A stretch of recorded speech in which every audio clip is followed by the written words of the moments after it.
espacio muy valioso. Y hoy vamos a tocar un tópico bastante interesante, que si bien hay mucho escrito, siempre termina generando algún tipo de controversia que tiene que ver con el paciente crítico. Entonces, la idea es recorrer los conceptos a partir de algunos consejos. La estructura de esa manera me parece que puede estar bueno, y pensar en el paciente crítico y el soporte nutricional, en el paciente adulto, estamos haciendo referencia desde ese lugar, ¿no? Desde el lugar de los consejos. Bueno, ¿qué deberíamos tener en cuenta cada vez que nos acercamos, digamos, a un paciente crítico? Los objetivos van a ser un poco estos: reconocer cuáles son las características específicas del paciente crítico, identificar los principios del soporte nutricional en este escenario, y también pensar un poco, bueno, hay barreras y hay desafíos que tenemos que enfrentar y que nos van a permitir lograr finalmente atender de la mejor manera a ese paciente. Y para comenzar un poco, siempre es bueno recordar que la prevalencia de la desnutrición en los pacientes críticos es variable. Todos sabemos que la prevalencia de la desnutrición en pacientes internados, hospitalizados, es cercana al 50%, dependiendo de los estudios y los lugares, pero sabemos que 1 de cada 2 pacientes internados van a tener desnutrición asociada a enfermedad.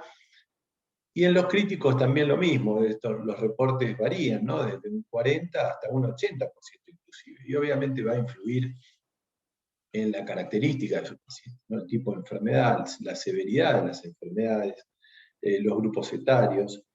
Y tiene relación, como dice ahí, con cuánto tiempo está internado el paciente, las readmisiones, las infecciones y la mortalidad. Es decir, hoy sabemos y está instalado que la desnutrición tiene un impacto y una relación directa con la mortalidad, con la morbilidad y con la tasa de readmisiones y la duración de la internación.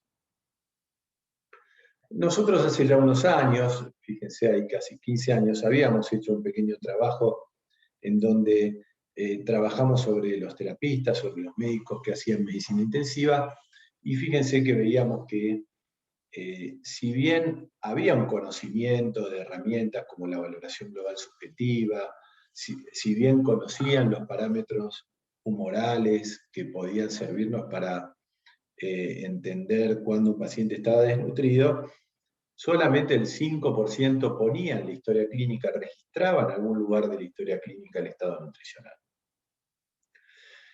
Y el conocimiento sobre cuándo usarlo era bastante bueno, el 82,5%. Pero yo creo que en estos 15 años que pasaron desde este estudio, cambiaron mucho las cosas, pero todavía no estoy convencido de que haya un registro adecuado. Es decir, el médico, el equipo de salud tomó conciencia de que el paciente es desnutrido, hay que detectarlo lo antes posible, pero no sé si en las historias clínicas, inclusive en las historias clínicas electrónicas, hay un registro adecuado de el estado nutricional del paciente. Y eso después influye en la toma de decisiones. Entonces, el primer consejo es: haga lo que hace rato tiene que saber. Es decir, todos sabemos ya desde hace mucho tiempo que tenemos que hacer screening nutricional, valoración nutricional, que la nutrición es un tema que tenemos que tener en cuenta, y es necesario utilizar protocolos de screening y de intervención en los hospitales, en los sanatorios, pero sobre todo en las unidades de cuidados intensivos. Ahora, cuando nos adentramos en las características específicas del paciente crítico, un poco la pregunta es, bueno, ¿es el huevo o la gallina? ¿Es la condición de la terapia intensiva lo que hace que el paciente se desnutra? ¿Es un paciente desnutrido que por eso termina en terapia intensiva? Y creo que ahí está un poco la complejidad. El estado nutricional del paciente crítico tiene múltiples influencias. Obviamente hay pacientes que por su enfermedad o por otras enfermedades, por comorbilidades, llegan con desnutrición previa. También hay un fenómeno, por decirlo de una manera, de desnutrición adquirida por la condición aguda, por el estrés metabólico, ya lo vamos a ver un poco más en detalle. Está todo lo que tiene que ver con la injuria gastrointestinal aguda, que hace que no se pueda usar adecuadamente el tubo digestivo, y está el actuar médico, el actuar del equipo de salud que puede promover e impactar negativamente en el estado nutricional. Entonces, hay 4 grandes elementos para tener en cuenta. Ahora, dando un paso más, sabemos que el paciente crítico es un paciente con disfunciones orgánicas, que genera una serie de respuestas neurohormonales, y esas respuestas van a alterar el mecanismo homeostático, van a generar un desequilibrio y, por decir una manera, una lucha para compensar y volver a un estado de equilibrio. Eso trae como consecuencia lo que se llama la deuda orgánica y es una de las condiciones que genera desnutrición severa. Y en ese sentido, lo que estaba haciendo referencia recién, si no hay capacidad de compensar rápidamente, si el organismo no logra una homeostasis nueva, o la noxa se prolonga en el tiempo, se activa desproporcionadamente los sistemas compensatorios, se genera esa carga alostática que lleva a un desgaste de los sistemas y a lesiones en los distintos órganos. Aumenta la resistencia a la insulina, altera la respuesta inmunitaria, se altera la respuesta cardiovascular, alteraciones a nivel del sistema nervioso central, es decir, hay todo un desequilibrio, no solamente por la noxa, sino por el esfuerzo que hace el organismo por tratar de responder a esa lesión. Pero también hay otros elementos, y lo dijimos, que tiene que ver con el ambiente y con cómo es la dinámica muchas veces en las terapias intensivas. Los pacientes críticos tienen factores psicológicos, hay alteraciones de la visión, del gusto, del olfato, que tienen que ver a veces con los medicamentos. Un 42% de los pacientes van a tener algún grado de compromiso emocional, y eso también altera la ingesta. Y fíjense, después del alta inclusive hay pacientes que experimentan dolor, que tienen síntomas psicológicos o estados de ansiedad. Hay una alteración en las hormonas intestinales y eso lleva también a un cambio en la ingesta con menor secreción de grelina, y hay trastornos deglutorios, esto es muy común. En los pacientes extubados varía entre un 3 y un 62%, pero fíjense que como predictores, aquellos pacientes con disfagia que nosotros documentamos o observamos trastornos deglutorios, es predictor de que vuelva a requerir una intubación, que pueda tener una neumonía, que aumente la estadía y la mortalidad. La causa de la disfagia, de los trastornos deglutorios en estos casos, es multifactorial, ¿no? Hay alteraciones estructurales y alteraciones funcionales a nivel laríngeo que llevan a estos problemas. Entonces, es un paciente con un estrés metabólico severo que genera un desequilibrio, pero también con alteraciones psicológicas, hormonales y funcionales de la deglución que va a condicionar la ingesta. Y el funcionamiento digestivo lo mismo, ¿no? Al haber alteraciones en los ejes hormonales, se altera la sensación de saciedad, hay un efecto anoréxico, hay un vaciamiento gástrico enlentecido y aparecen los síntomas digestivos, ¿no? Casi 2/3 de los pacientes internados en terapia intensiva tienen al menos un síntoma digestivo durante la internación. Y eso condiciona la posibilidad de una adecuada alimentación o de un adecuado soporte enteral muchas veces. Otro elemento a tener en cuenta es la sarcopenia, o sea, la pérdida de la masa y de la función muscular en los pacientes críticos es realmente importante, también 2/3 de los pacientes, y es un predictor de complicaciones infecciosas, mayores requerimientos de ventilación mecánica, mayor morbimortalidad y estadio hospitalario. Entonces, tener en cuenta que el músculo tenemos que cuidarlo porque no solamente es la desnutrición, sino que esa pérdida de función muscular va a tener un impacto negativo en el pronóstico del paciente. Entonces, el paciente crítico tiene un déficit acumulado de energía que se relaciona con mayor estadía, complicaciones y mortalidad. La desnutrición al ingreso, obviamente, si viene desnutrido, mayor mortalidad todavía. pero si le sumo elementos que lo van a desnutrir más, va a empeorar el pronóstico. El soporte nutricional generalmente no alcanza a cubrir muchas veces las necesidades y eso incrementa la deuda metabólica y aparte termina teniendo lo que hablamos hoy, el síndrome post-UCI, en donde hay disminuciones funcionales después. Entonces, el segundo consejo es que la desnutrición se trae y se hace. Tenga en cuenta entonces la deuda metabólica. Vamos a ver que es muy importante no olvidarnos de esas dos ideas, ¿no? Proteger al músculo, recuperarlo si es posible, y tener en cuenta la deuda metabólica.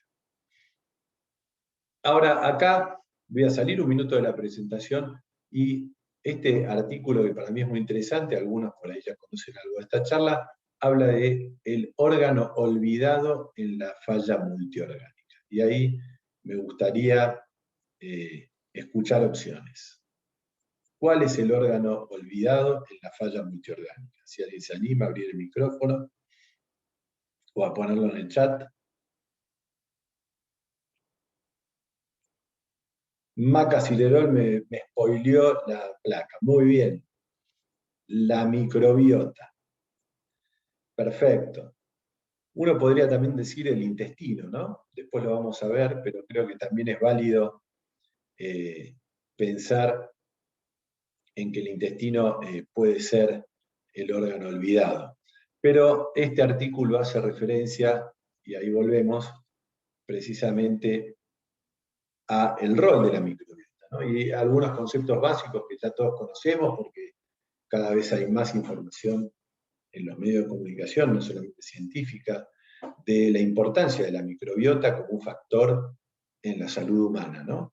La importancia en el establecimiento de una microbiota sana y las relaciones inmunológicas, nutricionales y de respuesta a noxas, pero también algo importante que es el concepto de disbiosis, es decir, el desequilibrio en la microbiota que va a condicionar muchas enfermedades, tiene que ver con mucho de lo que hacemos en los pacientes críticos, ¿no? El uso de antibióticos, las infecciones intrahospitalarias, otras drogas que pueden alterar la microbiota, el soporte nutricional y los ayunos prolongados. Es decir, hay muchas cosas que le pasan al paciente dentro de su estadía en terapia intensiva que pueden provocar una disbiosis.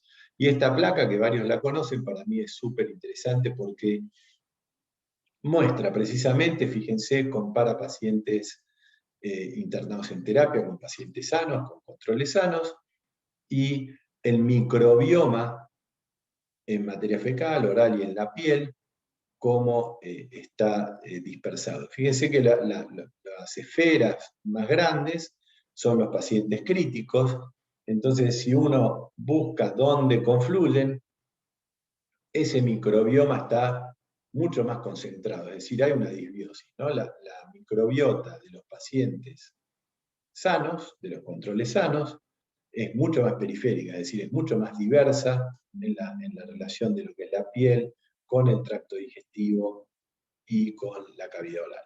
Y eso es algo que es relevante. ¿Por qué? Porque ya hay trabajos hace tiempo que hablan de que la disbiosis tiene relación con la falla orgánica múltiple, bueno, la diarrea por clostridium difficile ni hablar, con score de severidad más elevados y mayor mortalidad.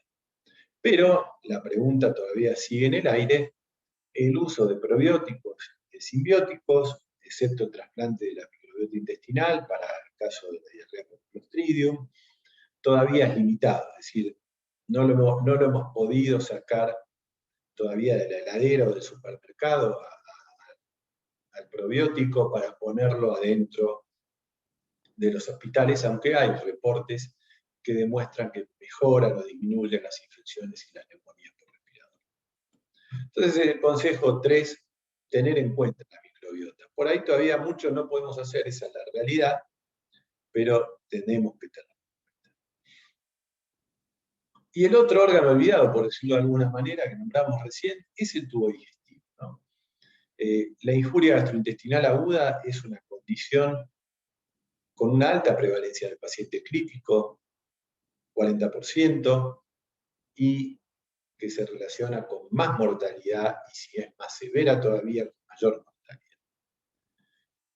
Fíjense que un 15% de los pacientes en terapia intensiva van a tener algún tipo de insuficiencia intestinal tipo 1, obviamente va a variar, no es lo mismo un paciente con una pancreatitis que un paciente con una neumonía, como ven los números, y lo que dijimos antes, 2 de cada 3 pacientes van a tener algún síntoma digestivo una vez al día.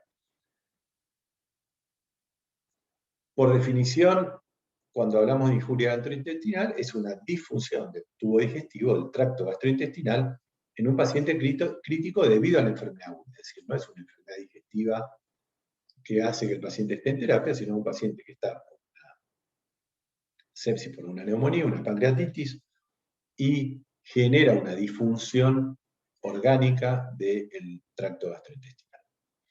Y aquí están los tipos, como sabemos, del tipo 1 al tipo 4, en donde ya es el fallo intestinal instalado. Hay unas categorías, unas etapas, que uno podría decir son progresivas, desde un riesgo de injuria, en donde hay náuseas, vómitos, alguna alteración en la motilidad, hasta ya cuadros severos, en donde hay isquemia, hemorragia y síndrome compartimental. Pero es importante tenerlo en cuenta, porque hoy sabemos que los pacientes ante una enfermedad crítica, la hipoperfusión visceral ya condiciona el tubo digestivo, pero se puede dar una isquemia por reperfusión, hay una alteración de la barrera, un estado proinflamatorio y una liberación de mediadores con respuesta inflamatoria sistémica. Entonces, el intestino participa activamente de la falla orgánica múltiple, y muchos hablan de que es el driver, que es el lugar donde esa alteración de la permeabilidad y translocación bacteriana tiene mucho que ver en lo que va a pasar después.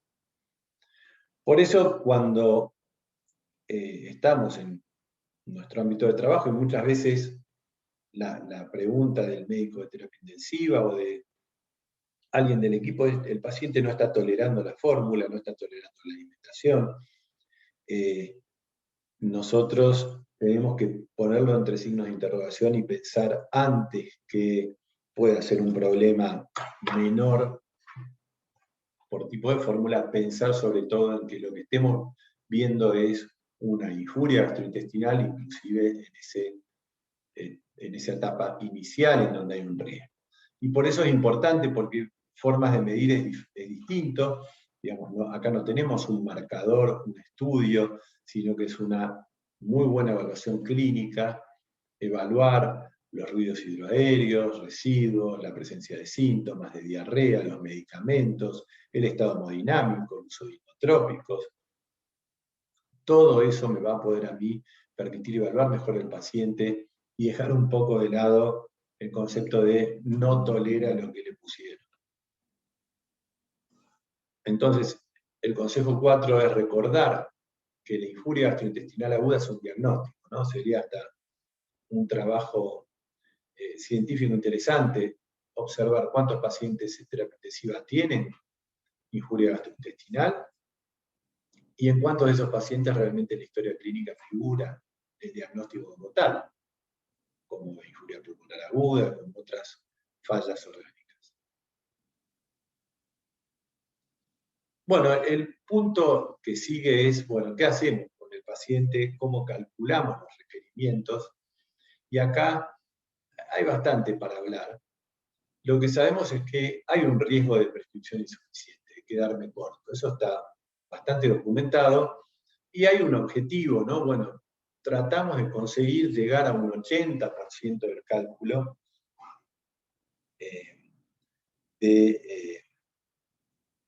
energético para ese paciente. Ahí estoy viendo que está mal la placa, me tildé que dice 1 a 2 calorías kilo día y está mal. Estamos hablando de entre 15 y 25 calorías kilo día. Y las proteínas lo mismo, y los micronutrientes lo mismo. Es decir, nosotros tenemos que hacer ese cálculo y en base a eso pensar, bueno, ¿cuál es mi objetivo real? Porque este paciente puede tener una injuria, puede tener una disfunción, una discontinuidad, que hace que yo ese objetivo del 100% que calculé no lo consiga. Bueno, busquemos un 80 y veamos cómo llegamos a ese 80.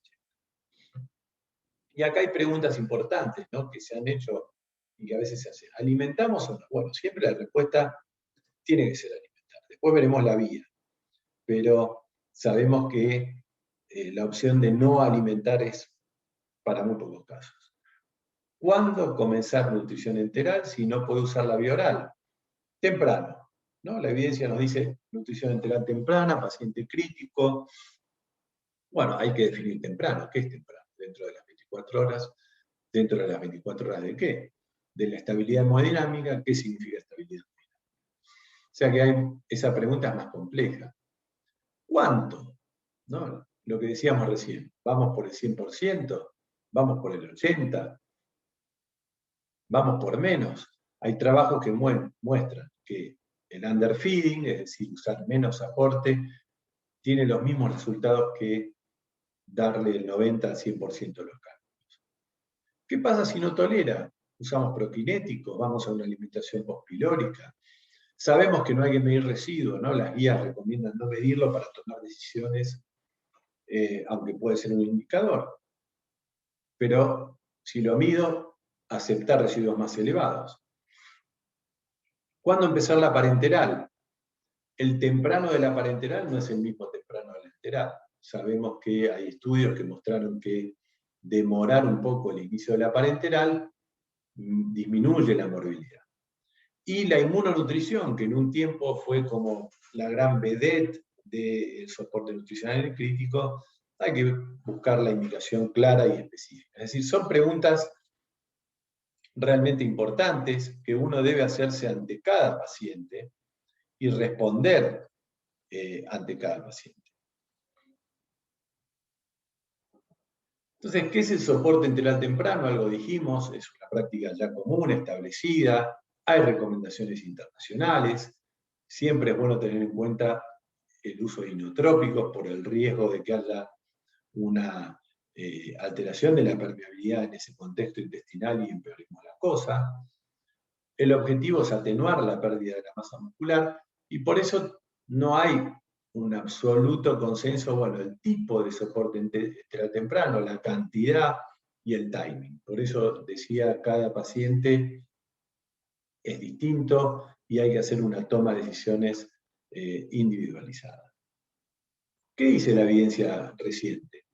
Bueno, no hay datos que apoyen lograr el objetivo nutricional en la primera semana. Si puedo, buenísimo, pero no tengo que correr atrás de eso. El estudio PANIC es el estudio que comenté hace unos minutos, en donde la parenteral después del octavo día de internación se relacionó con menos infecciones y estadía en terapia. El estudio EDEN es el del underfeeding, no había diferencias entre una alimentación trófica y una completa. Y este artículo de Koseniecki nos habla de algo que dije hace un minuto. La dosis óptima y el timing ideal para iniciar la nutrición en el paciente crítico no se conoce. No hay un manual que todos podamos seguir. Entonces, consejo 5. Temprano no siempre es antes, lo vimos en la parenteral, y menos a veces es más, ¿no? A veces menos calorías tiene un efecto clínico positivo. Entonces, definir temprano en cada caso particular y negociar más las calorías que las proteínas, por lo que hablamos. Tener en cuenta, obviamente, las complicaciones potenciales, ¿no? Hay un montón de complicaciones, el síndrome de realimentación a la cabeza, el soporte enteral se relaciona con robo de flujo, neumonía aspirativa, diarreas, y la nutrición parenteral con todas las complicaciones que conocemos. Infecciones, complicaciones mecánicas, alteraciones metabólicas, hiperglucemia, bueno, distintos. Tenerlas en cuenta. A veces uno no las tiene en cuenta y cuando aparece la complicación estamos en un lugar que no queremos estar porque resolverlo es más difícil que anticiparnos y monitorear adecuadamente al paciente. Respecto a la inmunonutrición, lo dijimos, este trabajo lo que define es que la inmunonutrición no es para todos, ¿bien? Y que habría algunos subgrupos que podrían beneficiarse. Entonces, la administración de rutina no está recomendada. yo lo que diría es, invertiría el concepto. Cualquier modo de soporte nutricional que hagamos en un paciente clínico es inmunonutrición, es decir, va a tener un impacto y va a actuar sobre el estado inmunitario. Pero la evidencia no es concluyente de que la inmunonutrición es para todos los casos, y lo que sí queda claro es que va a aumentar el costo de los cuidados e inclusive puede no ser segura, como dice esta cita. Y aquí está entonces un poco, bueno, los puntos de vista. ¿Qué hacemos con las calorías en el paciente crítico? Hay una mirada que dice, bueno, ajuste temprano. Voy corrigiendo hasta que llegue rápidamente. Otra dice, bueno, en la fase aguda, menos cantidad, underfeeding y esperamos. La nutrición parenteral suplementaria, una mirada dice, si no llego a cubrir el 60% de los requerimientos por vía enteral, vamos con la parenteral. Pero también sabemos que hasta el día 8, en pacientes con índices de masa arriba de 17, convendría esperar. Las proteínas, algunos dicen menos que la pérdida de nitrógeno, otros igual que la pérdida de nitrógeno, hasta 1,5 gramos kilo día. La realimentación, una escuela de incrementos lentos, otra es de nutrición integral temprana y monitoreo y corrección, o sea, un poquito más agresiva. Respecto a la colorimetría indirecta, algunos que la ven casi como un estándar y otros como solamente para estudios científicos.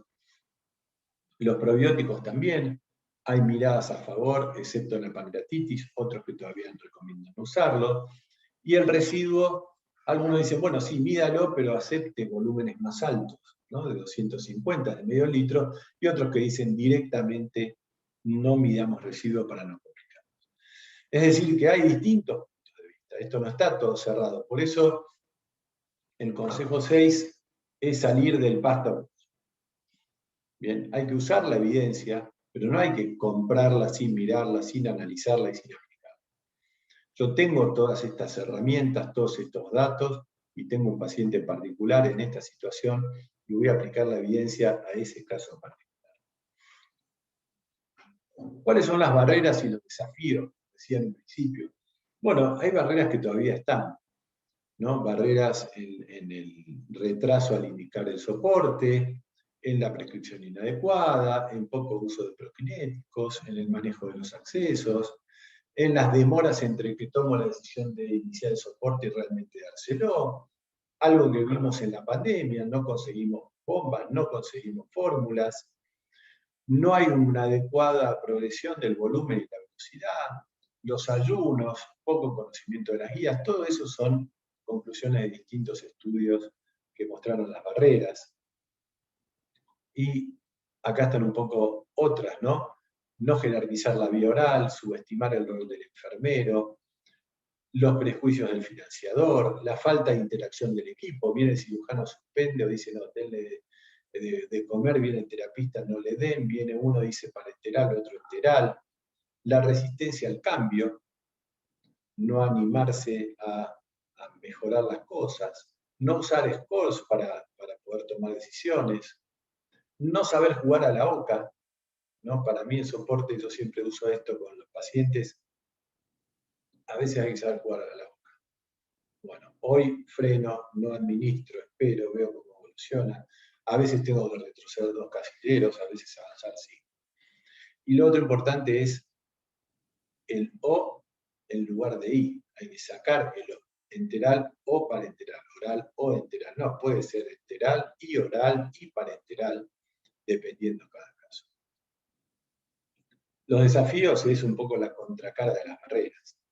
Tener recursos, mejorar la alimentación oral, monitorear el músculo, pensar en la parenteral como complemento, no solamente como nutrición exclusiva, empoderar al enfermero, escucharlo, entrenarlo, utilizar scores, tener protocolos, acompañar estas intolerancias, olvidarnos de la intolerancia y pensar en injuria, no pretender corregir situaciones agudas con el soporte, pensar en la rehabilitación. ¿Qué voy a hacer con ese paciente cuando lo estuve? Sabemos que no va a comer el 100%, dejémosle la sonda, esperémoslo, y poner un poco por encima de la meta calórica la meta proteica. Yo creo que esos son desafíos que en el día a día tenemos que ir enfrentando. Entonces, el consejo 7 es: el peor enemigo es uno mismo. La virome nuestra puede empeorar las cosas, ¿no? Le indico el ayuno, la hidratación, los medicamentos. Consejos: usar el I en vez del O. No pretender solucionar todo con el soporte nutricional. Reconocer que continuar con el soporte nutricional no es un fracaso terapéutico, ¿no? Esto que a veces nos pasa con algunos casos, paciente quirúrgico. Está para pasar a piso, sáquenle la sonda. No, no, no, doctor. Podemos esperar, mantengamos la sonda, veamos cómo funciona, registremos lo que come. Que tenga 10 días, 20 o 30 días más la sonda no significa que usted es un mal cirujano, doctor, no se lo vamos a decir de esa manera, pero entender que el soporte nutricional muchas veces va a continuar a lo largo del cuidado del paciente. Algunas palabras para ir terminando de soporte nutricional y COVID. En los pacientes COVID críticos tenemos básicamente el mismo paciente que venimos hablando, con algunas cuestiones puntuales. Sabemos que el COVID genera alteraciones sensoriales, mayor uso del respirador, el proceso inflamatorio y catabólico es parecido, la inmovilización y el confinamiento, que es la diferencia en el cuidado de estos pacientes. Esta revisión del Critical Care del año pasado, ahora esta semana salió una en ESPEN, nos da 3 pasos. Me pareció importante transmitir esto. Primero, prevenir el síndrome de realimentación. La primera línea de tratamiento, en el caso que haya que usar soporte, es la nutrición enteral, gástrica, por más que esté pronado el paciente, dentro de las 48 horas. Y la segunda línea es la nutrición parenteral suplementaria después del cuarto día. Fíjense que acá el temprano, como dije antes, de la enteral no es el mismo que el de la parenteral. ¿Cuál es el objetivo?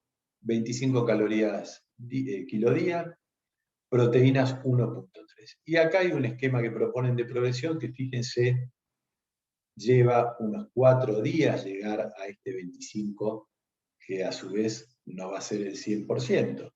Entonces va en la misma línea de lo que venimos hablando. El consejo 8 es el COVID en UTI. El foco tiene que estar en lo importante. Desde lo nutricional es bastante similar. Hay algo importante que sí, me tengo que cuidar yo: el aislamiento, el confinamiento, la distancia. Entonces, adecuado screening, monitoreo, el timing, la progresión, las fórmulas y la eficiencia de la gestión, porque hace que el cuidado sea, por decirlo de alguna manera, un poco más remoto.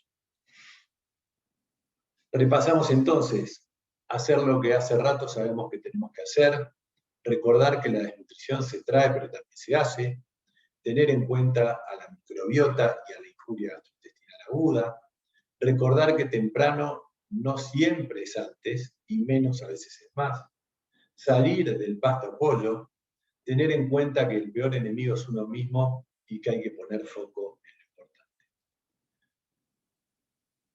Bueno, esa es un poco la charla de hoy, era lo que quería compartir. A mí me gustaría hacer yo una pregunta respecto a lo que hablaba de barreras. En estos tiempos, ahora con la pandemia, con el aumento del paciente crítico, ¿cuáles son las barreras que por ahí las barreras aparecen con más fuerza, ¿no? ¿Cuáles son las limitaciones que más observaron o con las que se enfrentan en el día a día en la atención de los pacientes? Ahí podemos abrir el micrófono, que hoy no somos tantos.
Dalma, estás con el micrófono silenciado.